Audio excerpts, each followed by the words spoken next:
Inter Milan harus puas bermain imbang 1-1 melawan klub Meksiko, Monterrey, dalam laga grup E Piala Dunia antar klub yang digelar di Rose Bowl, California, Rabu 18 Juni waktu Indonesia Barat.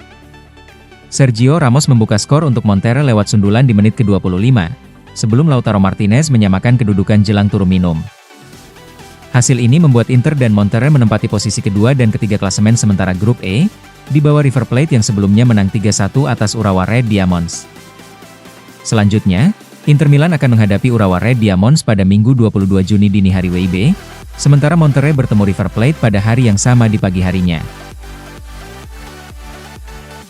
River Plate mencatat kemenangan meyakinkan 3-1 atas Urawa Red Diamonds pada pertandingan grup E Piala Dunia antar klub FIFA 2025 di Stadion Lumen Field, Seattle, Rabu dini hari waktu Indonesia Barat. Gol-gol diciptakan melalui Facundo Colidio di menit 12, Sebastian Driussi di menit 48 dan Maximiliano Meza di menit 73. Sedangkan Urawa Red memperkecil kekalahan dari penalti Yusuke Matsuo di menit 58. Kemenangan ini membuat River Plate menempati peringkat pertama klasemen grup E dengan 3 poin, sedangkan Urawa Red di posisi juru kunci tanpa poin. Borussia Dortmund bermain imbang 0-0 melawan Fluminense dalam laga pembuka grup F Piala Dunia antar klub 2025 di Stadion MetLife, Rabu 18 Juni dini hari waktu Indonesia Barat. Meski menguasai 55% penguasaan bola, Dortmund kesulitan menciptakan peluang berarti, sementara Fluminense tampil lebih agresif dengan 14 tembakan dan 5 mengarah ke gawang. Dengan hasil ini, Dortmund dan Fluminense sama-sama meraih 1 poin dan memimpin sementara grup F, sembari menunggu laga Ulsan Hyundai kontra Mamelodi Sundowns. Harapan Arsenal untuk merekrut Alexander Isak tampaknya pupus. Newcastle United dilaporkan tengah menyiapkan kontrak baru bernilai besar untuk mempertahankan sang striker andalan dan mengakhiri spekulasi transfer. Partisipasi Newcastle di Liga Champions musim depan memberi mereka daya tawar kuat, baik dari sisi prestise maupun finansial. Klub berencana menjadikan Isak pemain dengan gaji tertinggi sebagai bentuk apresiasi atas kontribusinya dan upaya memagari ketertarikan dari klub-klub top seperti Arsenal. Meski kontraknya masih berlaku hingga 2028, The Magpies ingin memastikan masa depan sang pemain tidak terganggu rumor transfer. Dengan harga pasar mencapai 150 juta pound, kesepakatan baru ini juga akan mengokohkan posisi tawar Newcastle dalam mempertahankan bintang utamanya. Pelatih Benfica, Bruno Lage, mengonfirmasi minat klubnya untuk memulangkan Joao Felix pada bursa transfer musim panas ini.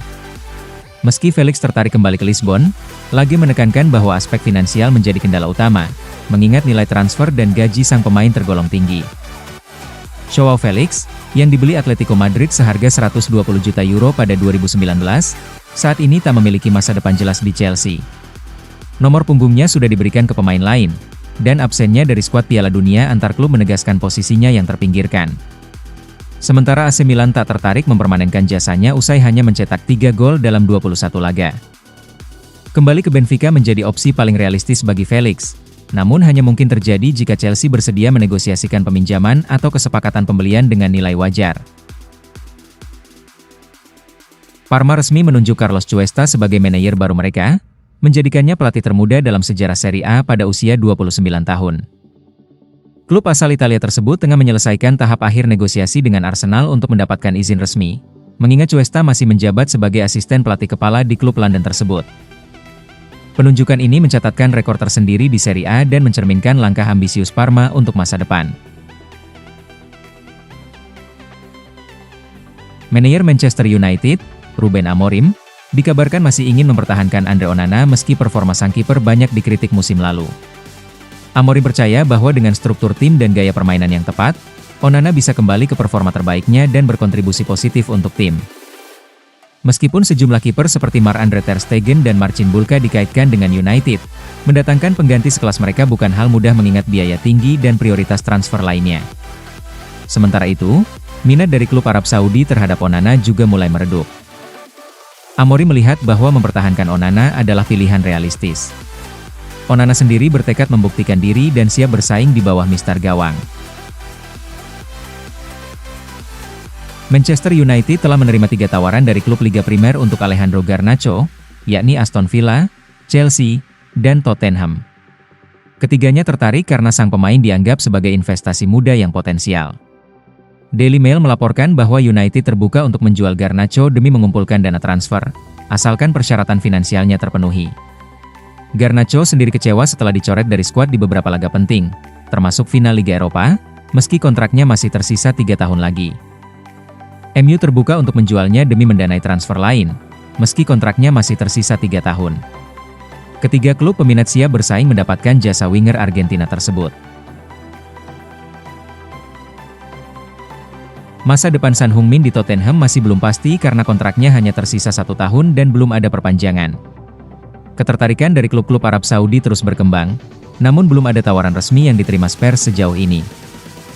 Transfer Son kemungkinan akan ditunda hingga selesai tur pramusim Tottenham ke Asia, termasuk laga di Korea Selatan, karena kehadirannya penting secara komersial. Klub telah merencanakan sejumlah agenda promosi dengan Son selama tur tersebut. Keputusan akhir terkait masa depan Son diperkirakan akan ditentukan mendekati akhir bursa transfer pada 1 September. Pelatih baru Thomas Frank juga akan mempertimbangkan perannya dalam proyek tim musim depan.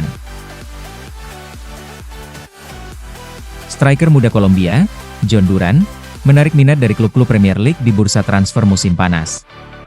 Setelah tampil tajam di Al Nassr dengan 12 gol dari 18 laga, Duran kini dilirik oleh Wolverhampton Wanderers dan West Ham United, menurut laporan The Amtal.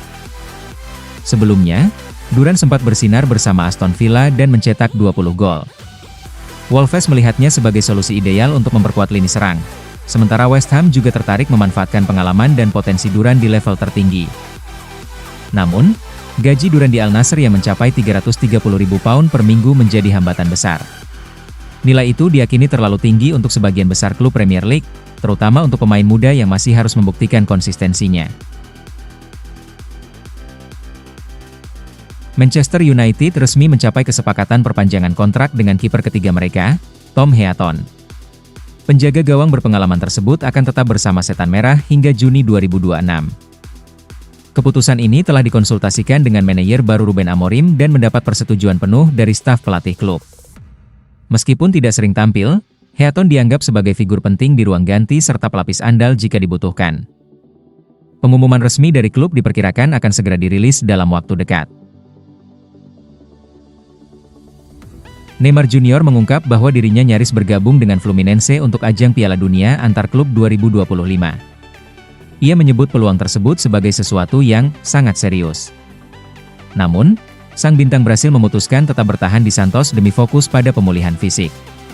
"Saya belum 100% fit dan ingin kembali ke kondisi terbaik secepat mungkin," ujar Neymar. Bek asal Turki, Mehdi Demiral, dikabarkan akan tetap bertahan di Al Ahly pada musim panas ini, meskipun sempat menarik minat dari sejumlah klub Eropa. Fenerbahce dan Atletico Madrid diketahui telah menghubungi pihak Al Ahly untuk menanyakan situasi Demiral.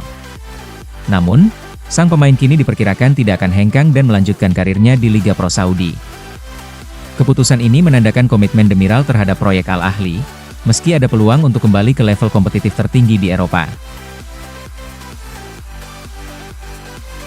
Di tahap awal bursa transfer musim panas ini, Andy Robertson belum mengambil keputusan terkait masa depannya. Bek kiri asal Skotlandia itu memilih untuk beristirahat sebelum berdiskusi lebih lanjut dengan Liverpool. Robertson memiliki hubungan yang sangat baik dengan klub dan menunjukkan rasa hormat penuh terhadap The Reds. Oleh karena itu, proses diskusi berjalan dengan tenang dan saling menghargai. Hingga sang pemain menentukan pilihannya, Liverpool tidak akan membuka pembicaraan mengenai nilai transfer atau tawaran dari klub lain. Demikian update berita bola hari ini. Jangan lupa like, komen, dan subscribe. Sampai jumpa di video selanjutnya, hanya di Run Sport.